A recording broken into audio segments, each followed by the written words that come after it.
All right, so got Ben in the sex corner tonight. Hey Ben, Hi, Dusty. How are you doing? doing good, man. So basically, let's just start off. What is your sexual status right now? I'm heterosexual. I'm a guy. I like girls. All right, and in terms of partners, how's that stand? Pardon? Like How many partners? none. I None. haven't had sex before yet. Oh, okay, virgin. Yeah, pretty All much. right, awesome, man. So what influences you in being a virgin, or is that a personal thing? Well, Or? I guess in order to kind of like understand like why I haven't had sex before, I guess you kind of need to like go back a bit. When I was in middle school and high school, I grew up in a city called Bar, California.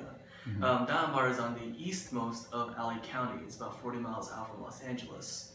Um, Bar is actually a pretty high income area, so you usually see a lot of parents bring their students over there to go to school and whatnot. It's basically the place you go to when you have it made. But so essentially, when I was growing up in middle school and high school, I was surrounded by kids that usually came from high income areas, from high income families, and as such, they usually tend to prioritize intelligence and just integrity over Right. the typical American high school stereotype. So you would find it easy to say that socioeconomic. Socioeconomic status definitely had a part to do with it. Okay. In addition, you could also argue that culture had a problem, had a helping hand in this attitude as well, because Bar, California is about 60% Asians. Okay. Yeah. And in your Taiwanese culture, is it found to be taboo to have sex before marriage, or is that something that's not generally? Well, see, like I'm only 19, right? I graduated high school a couple years ago, and that's only a couple years ago. I'm not sure about how taboo it is to have sex before marriage, but I will say that it's pretty frowned upon to have sex when you're in high school. I mean, I can't speak for every Taiwanese family or every Asian family for that, but I will say that my parents' reasoning is if that if I feel like I'm capable enough to have sex, then I should pretty much be independent afterwards, because like if I want to have sex, usually trying to get someone pregnant, etc. So that's their general mentality, and to be quite honest, I actually kind of agree with them on that. Okay, so your parents have played a pretty big setting foundation wise on your bearing of wanting to have sex, correct? Well, yeah. They set the foundation for it when I was in high school, middle school, and for that, I am actually very thankful for that. Okay, that's fair enough. It seems like a lot of kids today don't typically go by what their parents have to say. Yeah, I know it's kind of odd that way, but I'll tell you this. Initially, I followed my parents. Like, cultural ideal, like file purity and whatnot. Hmm. You follow the chain of command and whatnot.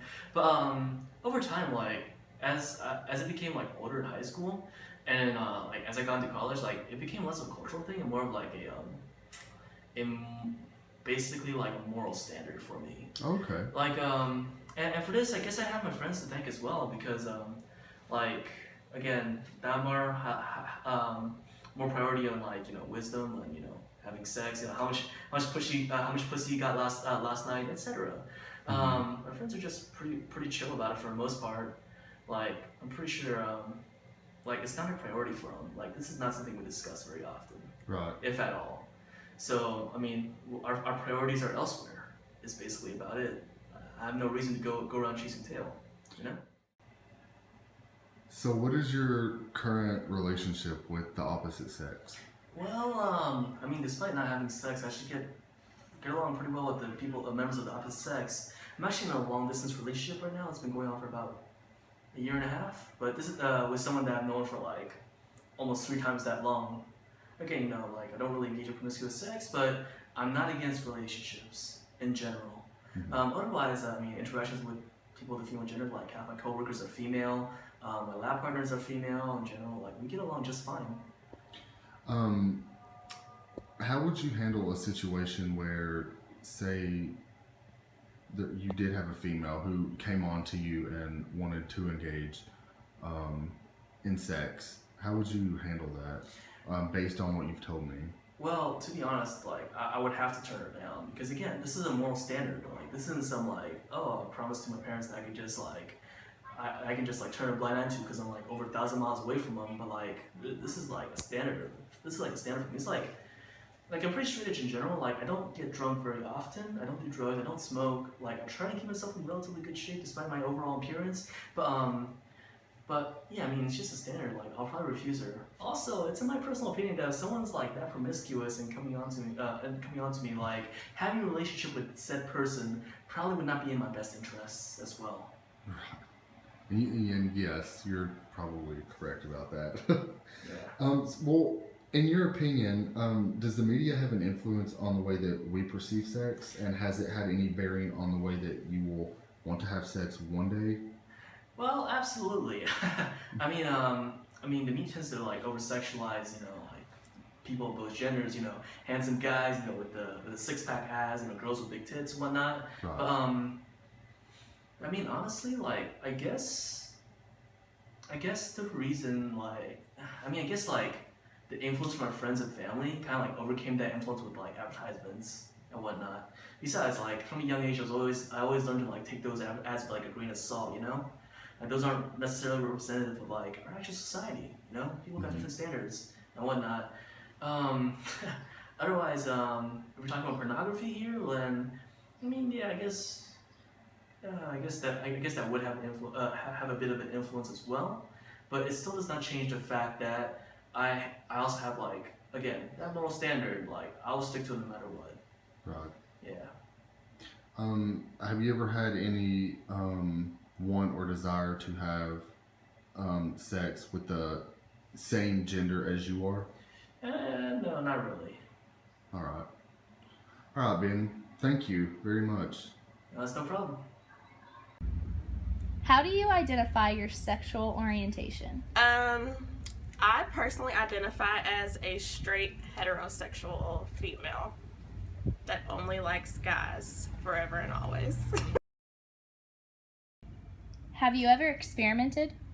I wouldn't consider it like experimenting, but a couple times at the bar, I have chicken pecked kissed one of my friends a few times. So how do you know you aren't interested in the same sex? Just because I wouldn't do it if I was sober. I wouldn't, like when I have like just gave like a little peck, it really was like no sexual attraction. It was like just, I didn't even think about it. I wasn't. Do you think your gender stereotype has impacted your sexual orientation? I would say it has greatly, just because like my mom has always dated guys, my grandma, my great grandma. I've never seen like anybody that's like super close to me date anyone out of like the male gender. Would you consider yourself feminine? Monday through Friday, I would consider myself not feminine, but like Friday night through Sunday, I would definitely consider myself feminine.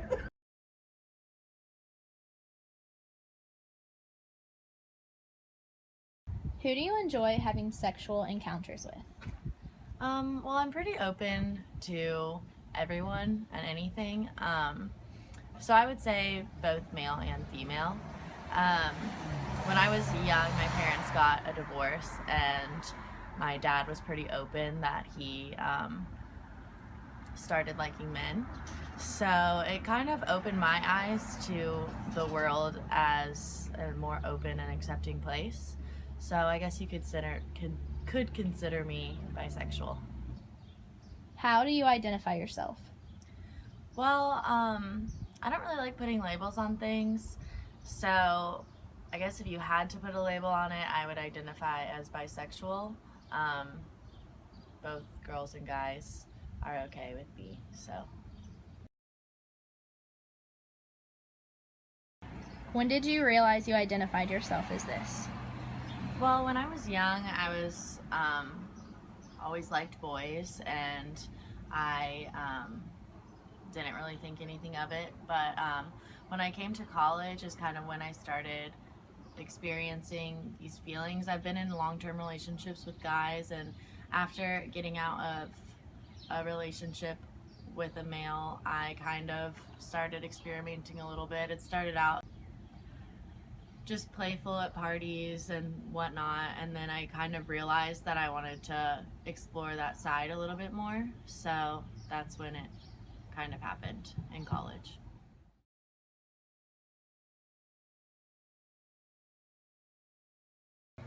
Okay, so my first question is, when did you first realize you were a girl?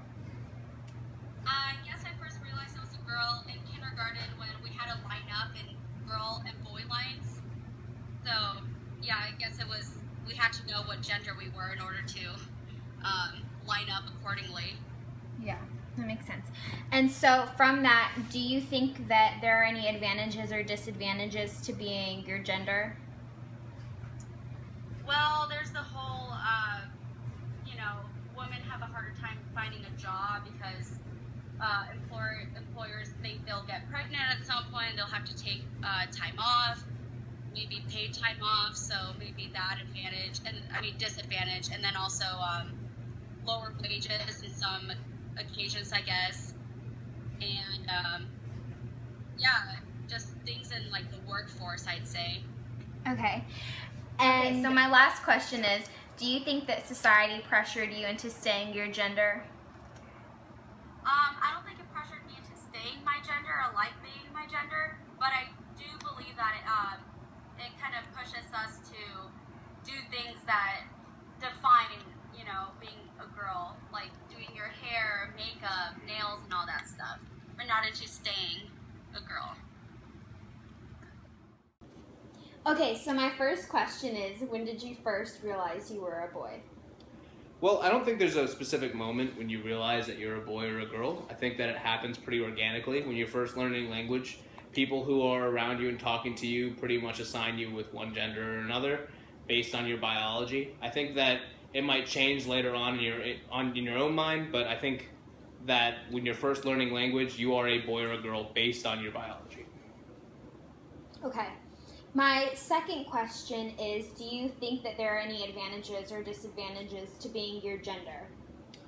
I think that in a free and open society, there really shouldn't be any disadvantage or advantage to being one gender or another. Have you personally experienced any advantages or disadvantages? Yeah, I think in this culture, there's some expectation of appearance for females that isn't exactly mirrored for males. So there's some less expectation. I don't need to put on makeup. I don't need to do my hair a certain way. There's less of a burden. But otherwise, no, I don't think so. Okay. And then my last question is, do you think that society has pressured you in any way to maintaining your gender? No. You never wanted to be anything other than what you are, and you've never felt whether pressured by society? Whether I wanted to be something isn't the important question here. The important question is whether I've been pressured, right? And I've never been pressured one way or another. I've always had a very open family. If I wanted to be gay, if I wanted to be transgender, I'm pretty sure they would have accepted me. What about your friends or your different organizations that you might want to be a part of? Some organizations might have had a problem, private organizations, but I wouldn't associate with them if I chose to change my sexual orientation or gender. So it's really hasn't been a problem.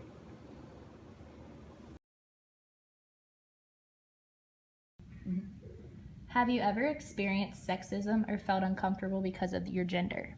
Yeah, so when I was younger, I started scoring really high on my standardized test in the science and math portion. So my parents kind of pushed me into the hard sciences, like the bench sciences, starting when I was probably in like second or third grade. And I really enjoyed it and I was good at it. But as I got older, I noticed that the boys in my classes and like in my projects that I was working on at camp would never really value my opinion, and they always kind of were like, oh, you're a girl, like you don't know what you're doing, like we're not gonna listen to you, we're not gonna use your ideas. And so like for a while I really struggled in junior high with like trying to figure out who I was, because I was like good at these things that are like typically male roles or were at that time, and I loved them, but I felt really uncomfortable and I didn't feel like that was what I was supposed to be doing based on societal norms. But the good news was that I had a family that really pushed me to pursue those interests further. And so going into high school, I decided, well, like if I am going to be in these things and these fields where, they're male dominated, then I'm going to have to be the best. And so I really started focusing all my energy on learning more outside the classroom, learning the things that the guys weren't learning, going to camps in the summer, doing extra assignments and everything with my teachers so that I could be really the best at what I was doing. And I went to an all-girls school, so for 4 years, I wasn't around guys, so it was kind of like I was doing all this work and I didn't really know how it was going to turn out. But when I got to college, it was kind of like it was this whole new world of, okay, the boys are back. I'm not at an all-girls high school anymore, and I have to apply what I've learned over the past 4 years and all I've been working for. And even though sometimes it's still hard because I am a woman in healthcare and in research, I found that the biggest thing you can do for yourself is become educated and to avoid ignorance, so that when people who think you're not in the right gender role try to say something to you, you can defend it with everything that you know and everything that you've learned. So, yeah. Do you think society of stereotypes has pressured you to maintain your gender role? I would say here, not so much. Even though I've experienced some discomfort in what I think I'm supposed to be doing, and what society thinks I'm supposed to be doing, I still have the freedom to do it. Whereas I lived in South Africa for 4 months, and in that culture, there's very much this acceptance of gender roles, and people don't really go outside of them. Women are a commodity and they're purchased. So to marry a woman, you have to provide cows to buy her, really, and then her role is to have children and raise the children, and that's it. And men make the money, and then that really creates this whole atmosphere of you can't break that gender role. And so I think that living over there really, one, it was hard as a female because I was a female researcher and I was over there doing things that women over there don't get to do, and so it was kind of confusing, I think, sometimes for the people in the communities I was living in, but also hard for me because I was trying to figure out what are my rights as a foreigner coming into this society that has specific gender roles. So I think that in other cultures it can be really hard, but I think in America, even though it's hard, I think that we have a little more freedom to break those gender norms.